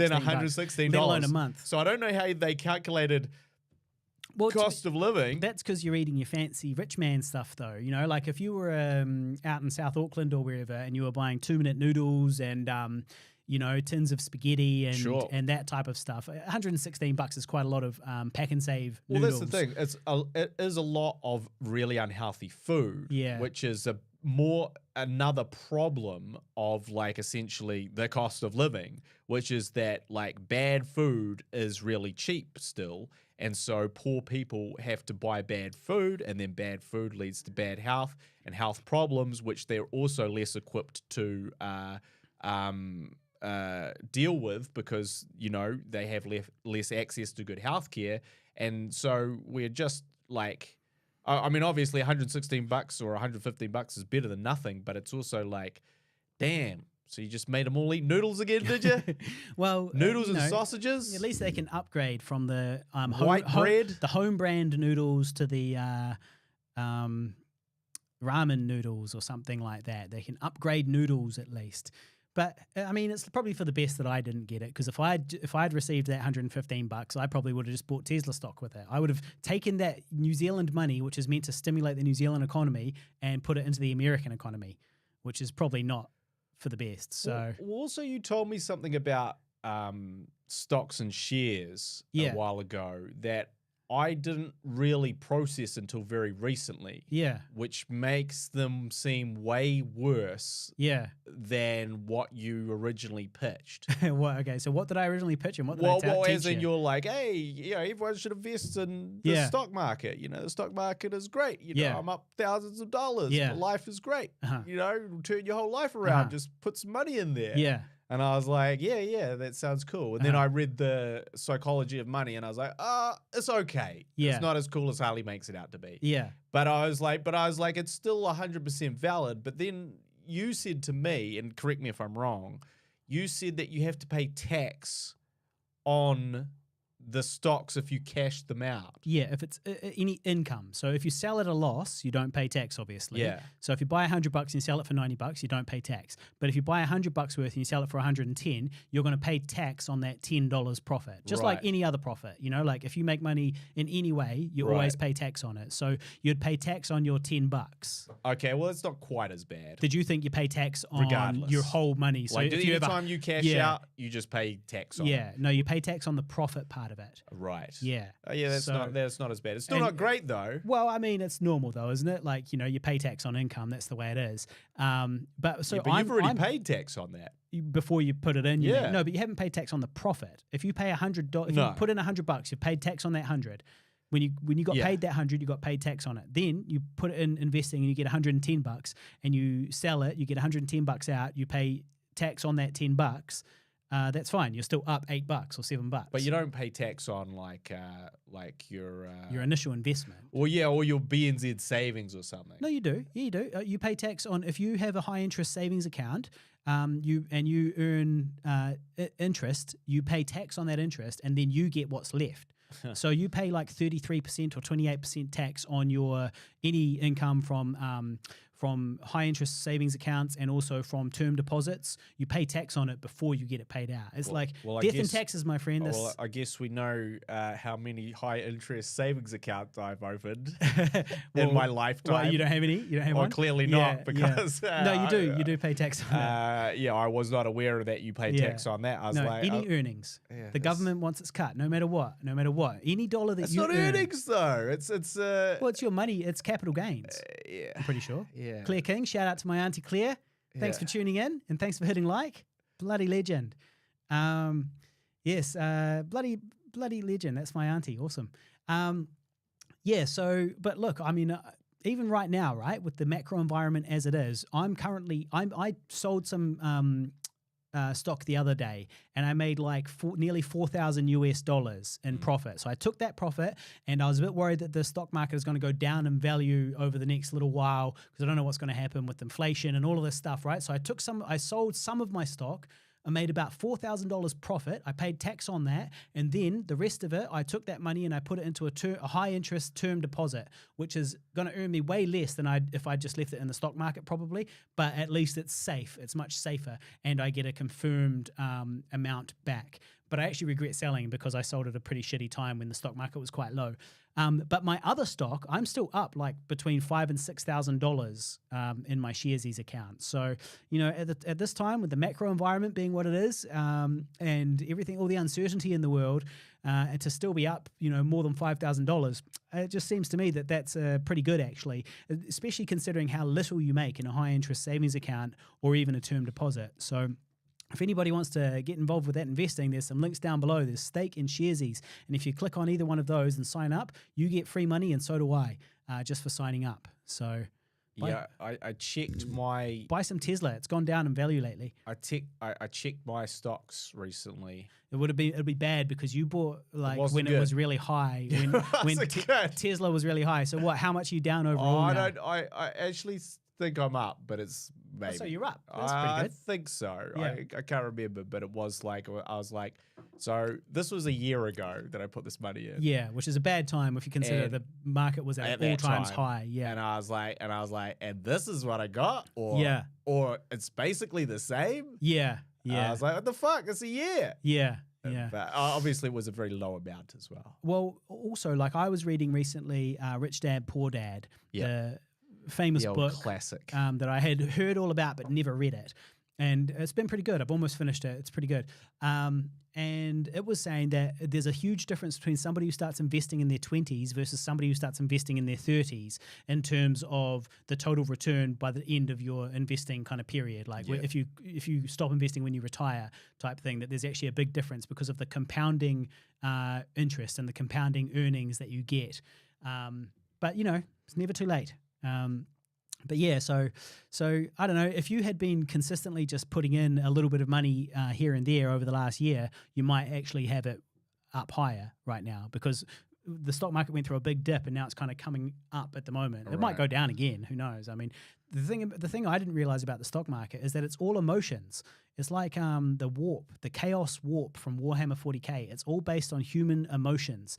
And so if, for example, recently Elon Musk sold some stock to pay for his Twitter purchase, and that caused the stock price to go down because people say, well, if Elon Musk is selling, then there must be something wrong, therefore I'm going to sell. He might go to jail for that. Did you know that? I haven't heard that one. He's being like basically there's some law that he broke by doing that.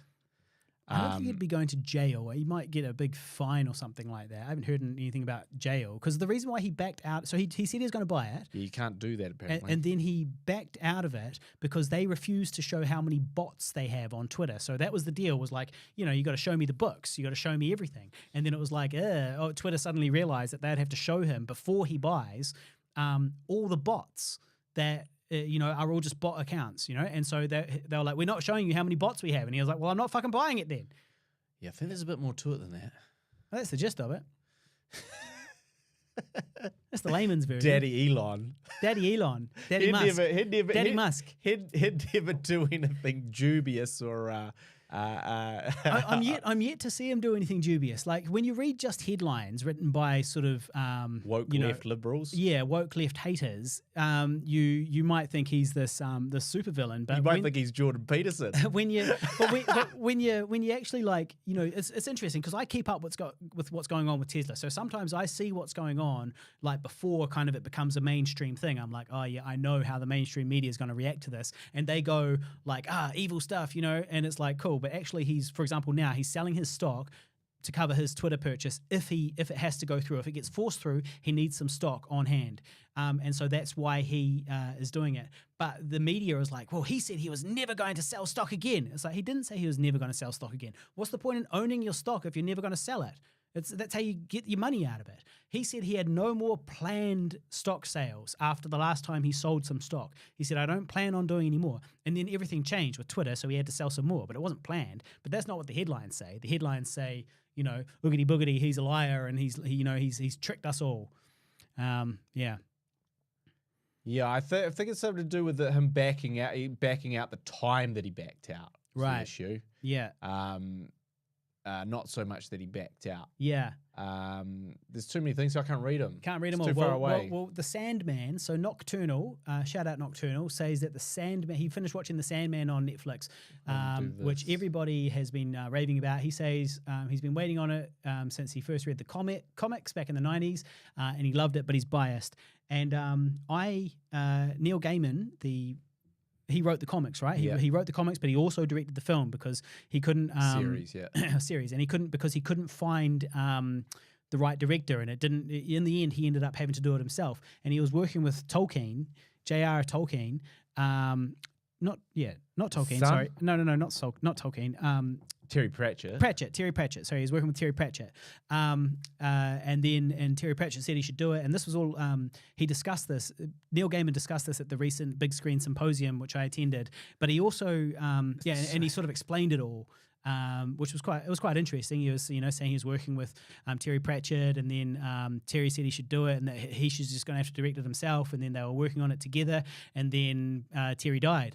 All of a sudden, and then so that gave Neil Gaiman even more motivation to get it done and to work on it and make it this vision that he had. And now by the sounds of it, everybody's pretty happy with it. It sounds like everybody really likes it. Neil Gaiman seems like a really good guy as well. He actually, for Show Me Shorts Film Festival, he recorded an intro while he was on set of The Sandman. So he was on set and he recorded an intro just for us where he just said, hey, everybody, I can't actually remember what he was saying, but he was like a jury or a judge member, or he was, and he was like, what the fuck did he have to do with it? Yeah, no, he was a judge. I feel like he would be too busy to be a judge because he wouldn't have time to watch a whole bunch of short films. But he did like an introduction for us to one of our sessions. He said, "Hey guys, short films are cool and keep making them. And I'm Neil Gaiman and some other stuff." This was a couple of years ago, to be fair. But he seems like a really nice guy. He seems like a cool dude, and pretty interesting and funny. Yeah, he clearly tells the same stories at everything event he goes to, which makes sense. Makes sense. We do the same thing. Yes. That is true. Everyone does the same thing, Yeah. unfortunately. So if you become a fan of someone, you just end up hearing them say the same shit over and over again. Yeah. If you become too big a fan of anyone. Yeah. So I've heard this one, Daddy Musk. Stop telling me about the Cybertruck, Daddy Musk. I want to know about the the bot, the fucking Cyberbot. I can't remember what it's called. It's not the Cyberbot. I did see a pretty hilarious video of a Tesla in like self-control mode. Yeah. Like just wreaking absolute devastation Yeah. on it. Like it drives, like it has the one door jammed upwards. Yeah. And then it drives off and the door shears like bus. half a bus. But I thought there was a person in there. I didn't think that was in full. That wasn't in full self-driving mode. That was just a person, an idiot, Doing crazy shit. No, they just got in their car and forgot to close the door. Right. It was the gull-wing one, but it Yeah, wasn't yeah. in thought it it wasn't was, in full self-driving. self-driving. No, it was somebody got into their car and started driving away with the door wide open, hanging out the side, and then crashed into the windshield. The door smashed into the windshield. Must have of been a pretty bus. drunk. Yeah, I mean, I don't know, because on the one hand, you're like, surely you would notice, you'd hear the road, you'd hear not the that, noise but outside. they start off by kind of driving up onto the curb. Oh, do they? Yeah. Yeah. And then they reverse back and do this. That's okay. what seems weird. That's what seems like it's not a human doing Right. it. Well, I have to rewatch it, but I didn't know that it was on full self. I feel like if it was on full self-driving, we would hear about it because Yeah. it'd be like, the people love to point out anytime that full self-driving fucks up. But then I feel like again, you'd hear Harley, about that you're one. in the pro-Musk I echo mean, yeah, chamber. the echo chamber, yeah. So they would, so you might not pop up for you. Yeah, yeah. Um, Yeah, it might not. yeah, I'm looking for, I actually suggested starting the Sandman the other day with my girlfriend, but she didn't want, well, actually she didn't, she wanted to watch a movie, not a series. What platform's it on? It's on Netflix. Right, yeah. So they haven't been approved for a second season yet, but well, it's trending #1 in New Zealand, which means absolutely nothing in the Grand scheme of worldwide things. Netflix of things. Yeah, well, there's been some interesting stuff going on with Netflix. They're slashing budgets. Their stock's gone down. They are basically upping their subscription fees. Well, they lost some huge amount of subscribers as well. Not this financial quarter, but I think last financial quarter they lost like 100,000 subscribers. Yeah. Paid subscribers. Yeah. Because people were like, well, I can. Oh, I and can they're just pirate this introducing shit. ads as well. Yeah. Yeah, So- that's not. If you're already paying for it, you cannot show me ads as well. It's one or the other. You're either showing me ads and I'm watching for free, or you're not showing me ads and I'm paying a subscription. There's no in between on that one. There's no room to negotiate. Prime plays ads still. Well, I don't pay for Prime, Oh, I do. so that's fine. But yeah, it just feels like they're kind of like on the back foot a little bit at the moment. Yeah. And it might be something to do with commissioning large piles of shit for the last decade. Yeah. Might have something to do with that. I don't know. There might be a correlation I between. don't know. There's lots of pretty good stuff on there still. There is, like, but like the stuff that you watch, like yes, there's some good Netflix originals, right? But if you probably looked at Dark. the majority of Go it, so, watch so for Dark. instance, that's not a Netflix original. I thought it was a Netflix original. Is it No, not? they Oh, my made bad. that and sold it to Netflix, and then maybe Netflix bought to do like further seasons. Yeah, right. Okay. But that's what you see a lot of is like really good stuff that's called a Netflix original that wasn't developed by Netflix, and then you see a bunch of stuff actually developed by Netflix. Yeah. where they're kind of writing blank checks. What is it? The Silent Place. What is it? the Bird Box. The Bird Box. Is it Bird Box? Where it's Bird like, Box. don't open your eyes. You Bird can't Box. look at the monster. Bird Box. Don't look at the monster. But I mean, there's a lot of things. And what about your other favorite one with Katie Holmes? What one? The sci-fi with the kind of see-through monster and everything, hyper evolution. Everything's evolving super quickly. Oh, Natalie Portman, you mean? Oh, Natalie Portman. Yeah. That was also, I believe, I thought that was a sold to Netflix original. Oh, right. But yeah, but also there's another problem, which is like people like watching shit on Netflix. Yeah. So it's not even. There's some good true crime stuff on there. So it's not even that. If you're a true crime loser like me. That people like necessarily want quality, which is really fucking weird. Is Ex Machina a Ex is Machina. not a Netflix film? I'm not sure why Jason P. Diddy Combs is saying that. Yeah, that's not a Netflix. film. Annihilation. That's Yeah, it. but- Annihilation. But they were both sold to Netflix, Right. You know, and it just seems weird because it's like okay, people like lots of people watch really bad things on Netflix. Yeah. So then it's like, so okay, Let's make more bad things. So yeah, but then it's also like, but we don't want to be known. A bad thing. Exactly. Well, it's the same with New Zealand television because what what they found Don't is even get me that started. on New Zealand television, what they found is that you can take $1 million and make a scripted drama if you want to, and then that scripted drama is not very popular. Or you can take $100,000 and make a crappy reality, a schlocky reality TV show about some, sexy young people on an island, doing contrived exercises and flirting, right? You make that for $500,000 and you make $5 million out of it. Or you can make a show for $5 million with it's a scripted drama and make $500,000 out of it. So inevitably, what ends up happening to channels like Discovery, used to be MediaWorks, Channel 3, is it's like, cool, well, why would we make one $5 million drama, which is actual good television or decent television, when we could make 10 $500,000 reality shows and make way more money? And so that's what ends up happening. But then, of course, you turn off the majority of your audience who don't give a shit, or a huge chunk of your audience who don't give a shit about these crap reality shows. Well, yeah, I saw quite an interesting thing posted on Twitter by one of the commissioners at TVNZ, our friend Steve Barr, actually. He hit like on the screening. There you go. Hopefully he's a supporter. Hopefully he's going to attend. We'll see him there. We'll see if he buys a ticket. Maybe I should message him though and be like, hey, by the way, you can come for free if you want. You go, but it'd be great to see you there. You go, but just bear in mind this is it's going to be the uncensored version. It's going to be super sexy. It's the censored version, so you're probably not going to like us much. So you're not going to enjoy it. We had to compromise our integrity, but please come along. But please come along anyway. Yeah, so he was like, look, obviously I see lots of people pitching stuff to me, and I'm really shortening. This was like a tweet of like 50 tweets all connected that he had to read through. Mm-hmm. But he was like, but a lot of people think that they're going to do the next Game of Thrones. Unfortunately, we are targeting certain demographics for our funding, and those, demographics have advertisers that will not pay for Game of Thrones ads on Game of Thrones.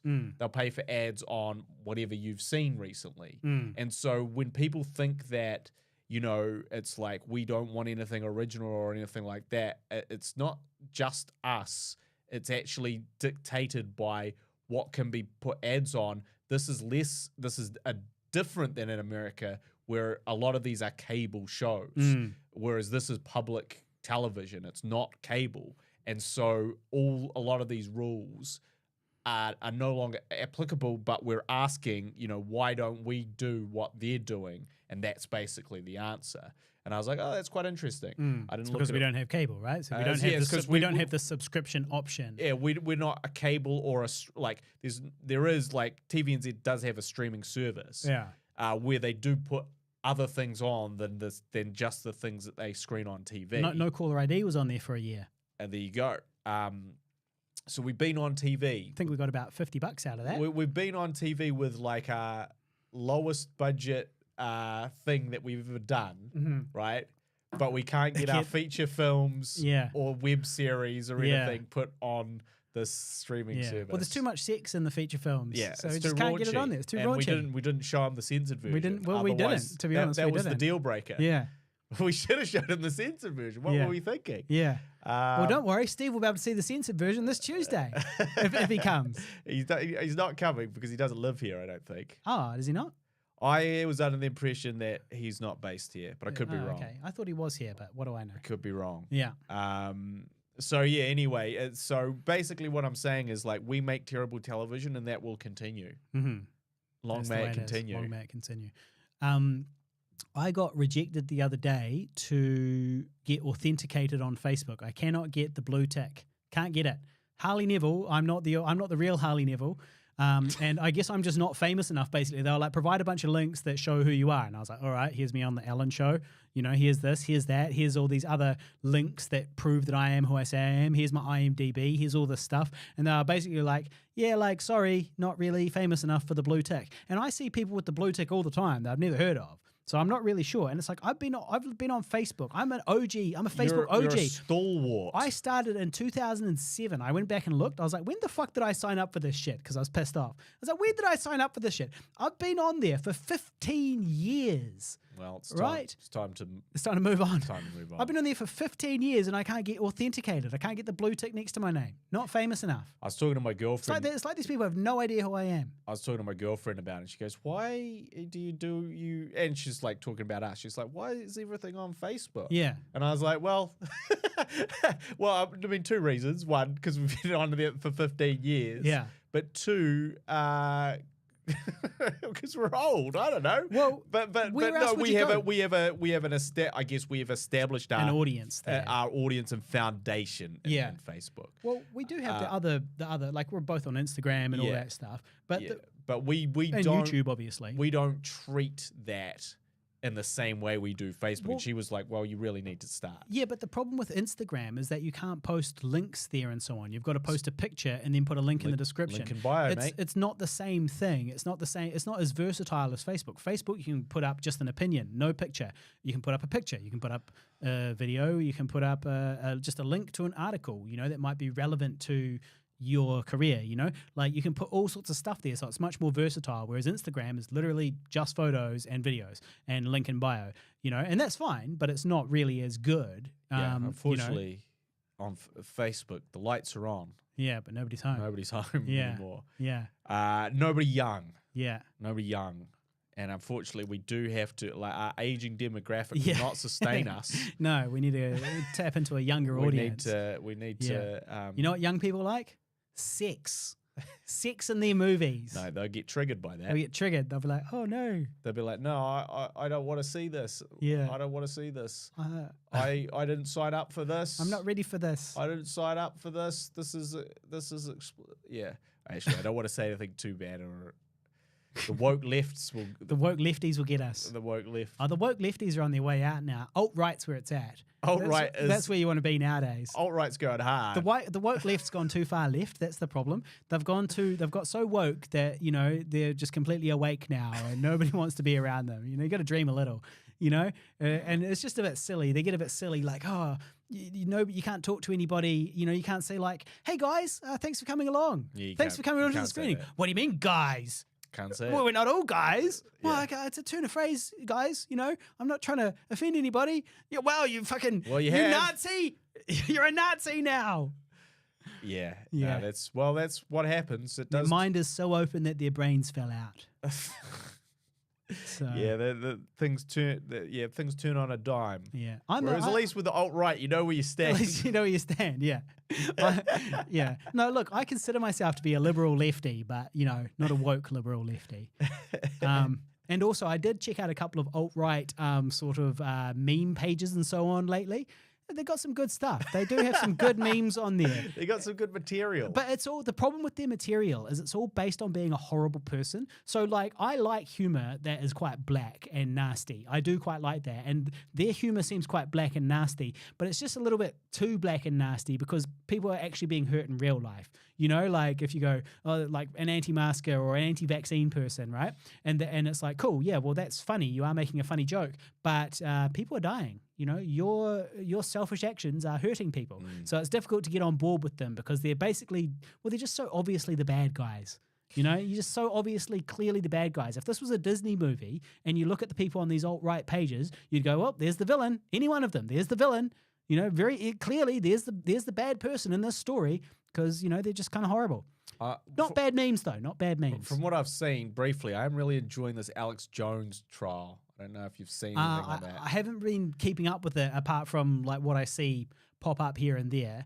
It's good to see him, getting taken down. That's the joy of it. Is that like this may become a hallmark case. Yeah. Of essentially an extreme alt-right dude saying finally. Like on the internet, this is his, domain, the internet, where it's the Wild West. Finally gets his comeuppance. Well, it's almost like before this trial, it's like no one can be held accountable for lying all the time and saying horrific things because it's their opinion. Yeah. That's that's the internet, guys. Yeah.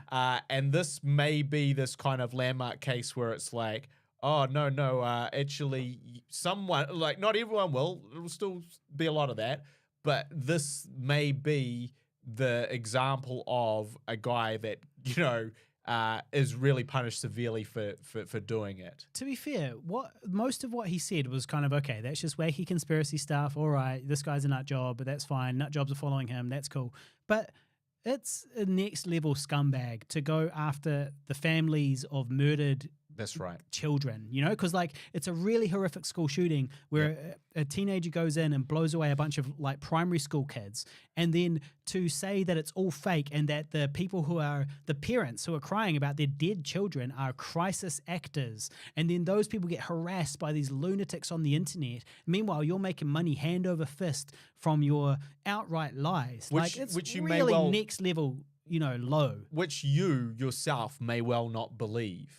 Like it's quite possible. He's just saying it to get money. Exactly. You're taking this stance purely to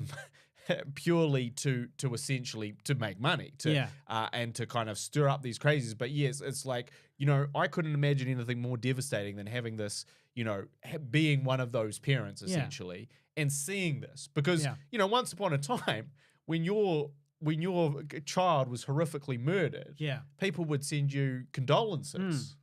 They wouldn't harass you on Twitter telling you made it up. Yeah, that you're a crisis actor. That your child never existed and that you're a crisis actor. How many people of those people associated with those kids like hurt themselves? How many people those might have killed themselves or, really made their lives really, really much more miserable as a result of also being harassed at the same time? You're going through losing a child and, you can't even check your Twitter for a laugh.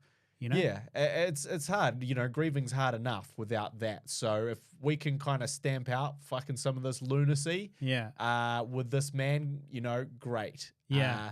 And yes, there was that thing where he accidentally, or sent his lawyer accidentally sent all of his tweets, texts, to the other, which was very suspicious. Like suspicious as in there's a conspiracy theory in itself, right? Oh, they'll be loving that. They'll be going nuts on that online. Nocturnal says that we need a team to help us migrate our content and manage the social media channels for us. I agree, mate. You want to help us with that? And we can afford a small monthly fee to pay you to work from home. And all you got to do is help us. I'll give you the passwords, and you've just got to set up, do some posts, set up a few things, migrate a few things over, be the social media king. He's too busy. He's too busy making the big bucks on these corporate jobs I've got him on now. Right. Yeah. Got no time to diddle around with that. Yeah. Yeah. But yeah, it is interesting. So I am enjoying seeing that. I think that's a good, important thing for that to happen. What about because Jason asked about it too, the old Trump siege on Mar-a-Lago. Yeah, so going there and seizing the FBI raid and seizing the top secret documents. Why on earth, what possible good reason could Donald Trump have to have it was something like 20 or 50 pages or something worth of classified documents. It's like, okay, what do you need those for apart from to either blackmail people or sell them to the Russians? There's no reason why this man would need access to classified documents now that he's no longer the president. So what's it for? Is this sedition? Is he planning on overthrowing the government? Is he going to sell it to the Russians? Is he going to blackmail the individuals involved? Hey, I know that you're a double agent or you're an agent working for the American government, and I know that because I've got this document. So I tell you what, you're going to transfer me money or do whatever I ask you to do. Otherwise, I'm going to compromise your cover, and you're going to be murdered by the Russians or the Chinese or whoever you're working against. Well, I mean, why does he need them? You don't need. Maybe you're giving him a bit too much credit, in the sense that, I don't think Trump, or you think he's a mastermind, and I think he's a dumbass. No, I think he's a dumbass who thinks he's a mastermind. Right, and so he took these with a plan, but he's so guilty. What else could you what excuse? What defense could he possibly have? Yeah. So okay, so you took them and you took them home. All right, what do you need them for? Is there any legitimate reason why you would need these? Can you explain to us a single legitimate reason why you would need these top secret documents? And the answer is no. The only reason he'd need it is for bad things. Yeah, well, I just think of him as like he was like cool, like he doesn't know what's in those. I don't think. Why? Like Why? I think someone told him to take them. Right. It's kind of like his Russian overlords. Yeah, or whoever one of his advisors or whatever. Yeah. And he doesn't know. He's not a politician. I mean, he was the president, but he's not a politician. He's never been a politician. And he doesn't understand.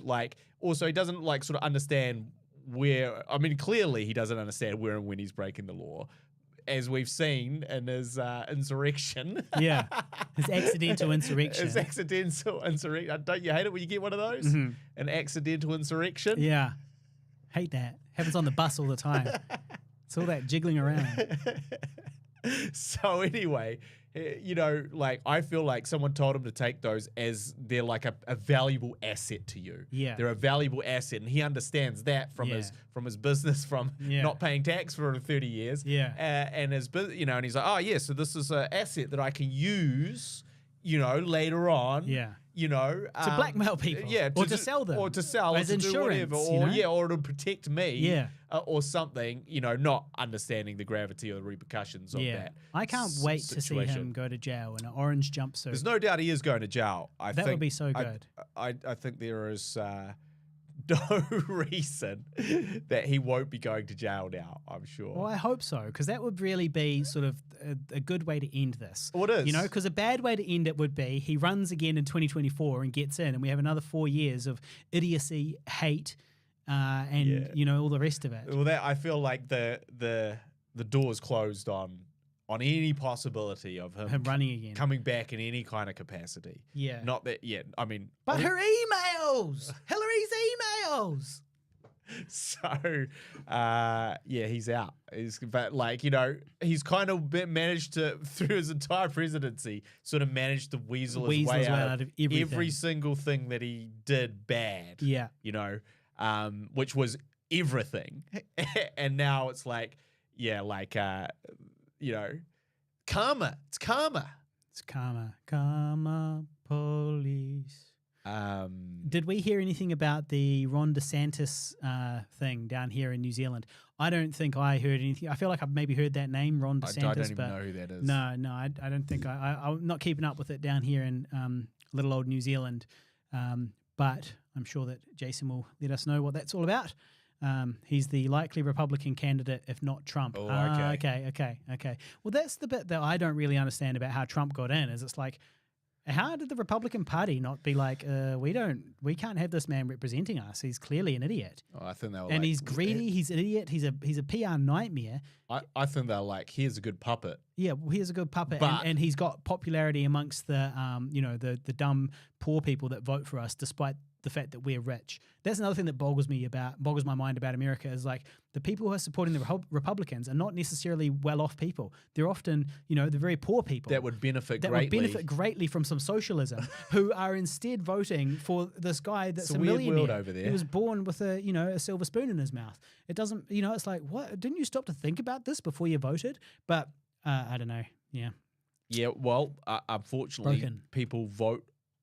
And this is kind of true everywhere, and vote on personalities, as opposed to policies. But he has the shittest personality. Like whenever I see Trump, even before he was like President Trump, I was like, man, this guy is obnoxious. I don't really like him. He has a very dislikable face. Like he's very ugly. He's a very ugly person, and his actions are very ugly. So you combine ugly with ugly, there's nothing appealing about this person. And then if you make him also a millionaire who was born into money, it's like there's even less to like. You're like, what? So he's a millionaire and he's physically repulsive and he's intellectually repulsive. So there's nothing good about this person. There's nothing appealing about this person, in my opinion. And there never has been. But like you say, Guy, that's just my opinion. Everybody's got their own. I can't comprehend other people's opinions sometimes. That's right. There you go. Prove my point. Prove my point. So we're playing the censored version. There you go. Don't like Trump. Prove my point. Yeah, exactly. All right. Well, look, you've got schoolwork to do. I do. And I've got to piss. and I've run out of notes. This episode is called Diamond Hands because that's a saying from investing when you hold on to your stock even when it's really low and you're not tempted to sell it in case it, because you might be scared and you want to sell it before you lose even more money. But they say if you hold on to it, you've got diamond hands. So, make sure you check out those links in the description if you want to get into the investing game. And also make sure you go to facebook.com/Guy and Harley and you'll see there a post about our screening on Tuesday. Come along and see the censored version of the film. It'll be a great night. We'll all have a lot of fun. And we would really appreciate those bums on seats. So if you're in Auckland and you're available on Tuesday night at 7 p.m, please come along to the Kingslander. We will have a few cash door sales as well available, but it'd be best if you bought your tickets on Eventbrite, facebook.com/Guy and Harley, or go and search older film screening on eventbrite.co.nz. And then also make sure you hit thumbs up and like wherever you are as well. That really helps us. If you have a look right now, you're watching on YouTube, have you hit the thumbs up button? If you haven't, please do that. We would really appreciate it. It helps the algorithm find us and connect to new viewers and stuff. And as one final topic, Jason P. Diddy Combs asks us about Prey, but unfortunately I haven't seen Prey. Have you seen it? No, but I will. So I actually presented. This is the new Predator where he's fighting American Indians, right? Yeah. So this is when a Predator goes back to olden days. Yeah, it's Predators and Indians. And aliens and Indians. Yeah. Aliens and Native Americans, Harley. Oh yeah, that's Unless true. Unless you want to incite the woke left. The woke left's coming. There we go. Oh shit. Yeah. No, you're right though. You're right. They are Native Americans. So anyway, I haven't seen it. I actually offered my girlfriend the choice to watch it last night. I was like, I heard this is really good. Yeah. We should watch it. Yeah.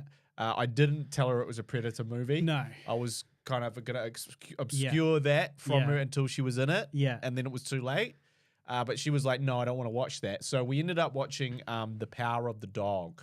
Oh, yeah? Starring my man, Benadryl Bumblematch. Yep. Were you up for a role in it? I was up for the role played by the guy from Breaking Bad, his brother.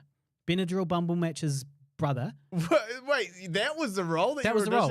So now I've got some good context because you haven't. Yeah, you haven't. I haven't Jesse seen Plemons. Jesse Plemons. That's it. I was offered an audition for Jesse Plemons' role in The Power of the Dog, the film that won multiple Oscars and all that. Man, it's really obviously you get as you watch these things, you get to the new perspectives on the devastating fail that Harley made those several years ago when I said no to that audition. Or it was also here's the kind of crazy thing is because it was like American accent. Yeah. But it was Western American. Exactly, which was why I was like, look, I don't have time to learn this. That's easier though. Over the next couple of days. I had like 2 days. Because you can just copy shit off, you can just watch a Clint Eastwood film. Yeah. Whereas to me, like, hello there, little lady. Exactly. Whereas if you were to do I can't remember what they call it, but basically basic American. Yeah. That's the hard one. Standard American, I think. Standard American, because that's really hard to get really authentic. Whereas you can really hard. You can really hard to get that. You can hide behind authentic. Kind of the Westernness of that. Yeah. Anyway. So yeah, he was the main. Jesse Plemons was like the main guy alongside Benadryl Bumblematch. Yeah, and I thought it was actually a pretty good film. Jason P. Diddy Combs says that no, for fuck's sake, he's married to the main actress. You were never getting that, and that's kind of another reason why I said no to the audition, because I was like, look, I am not getting this role. I know that I'm not getting this role. A, because my Western American accent is not good, and I don't have time to learn it because it was like the audition was like really soon. It was like a day and a half away or something like that. And B, and I was working every day. And B, my acting is not as good as Jesse Plemons' acting. I act circles around Jesse Plemons, mate. Act circles around him. If I should have been in Breaking Bad, I would have blown away that kid even better than him. Anyway, it was a pretty good film. Right Wing Richard said that it was slow and plotting. Yeah. I didn't really find that. I thought it was pretty engaging. In fact, we were going to stop it and watch the rest of the following day, and we didn't because we were so compelled to keep going. Yeah. So I feel like it's one of Jane Campion's better films. Yeah. Well, hopefully she keeps me in mind for her next one. And also, I did audition for another one of her projects in the past. Well, yeah, she must really like. I think that's why she asked me to audition for this one. Yeah. It's like this guy. I know it's not this time, but it's something. Yeah. He's my guy. He's my There's guy. something about his acting profile. Perfect. I'll There's give him a something- chance on the power of the dog. There's- He said no. Yeah, there's something about him masturbating on this YouTube On this thing YouTube that I keep video. watching. Disgusting hairy man. You know, he just keeps masturbating to this big Overweight bone woman. person's Yeah. porn. But there's just something about it that I just can't get out of my head. I have to keep casting him. I have to find something for him. Yeah. Well, if you guys, if the listeners want to go and see that, just go and look for our oldest upload on the Pigville channel. So you search for Disgusting hairy man. Pigville and the number 2 on YouTube, and go and look at our videos and find the very first upload in 2006. That is titled "Disgusting Hairy Man," and that was what first launched us to viral stardom. Yeah, Jason says you're never getting that. I disagree, Harley. I feel like because you're in Jane Campion's mind and you Yeah. have been, Yeah. she was actually, and to be She was fair, like, oh, I guess I'll settle for Jesse Plemons well, then. I mean, look, there is actually funding things like To funding incentivize casting yeah, Kiwis. exactly. So that's an issue, but they already had Benedict, Yeah. and maybe that's all they needed. Yeah. So, but I do think that there is a degree of nepotism for all New Zealand directors to cast New Zealanders. Like they want to do it, but we're often we're not up to the task. Yeah. Well, we're not that's- up to the task. That's the feedback that we keep getting. I keep hearing through my agent, not about me specifically, but about in general, yeah. about Kiwi actors. The feedback is, and I was talking to a casting director about this as well. The feedback is just that the American accents are just not up to standard on average for all Kiwi actors. That it's like most Kiwi actors are just not up to standard for their basic American accent, and that's a huge problem for us. Yeah, and so anyway, I definitely recommend it. I also did enjoy seeing the South Island, so it's all shot. I don't know if it was all shot. It looked like it was all All in shot in South Central Otago. And they did shoot a little trivia for the zombie Holocaust fans out there. They shot a couple of scenes in Oamaru on the same street that we shot you wandering down. Yeah. Before you take them to the abandoned hotel. Yeah. And I was like, it's the same.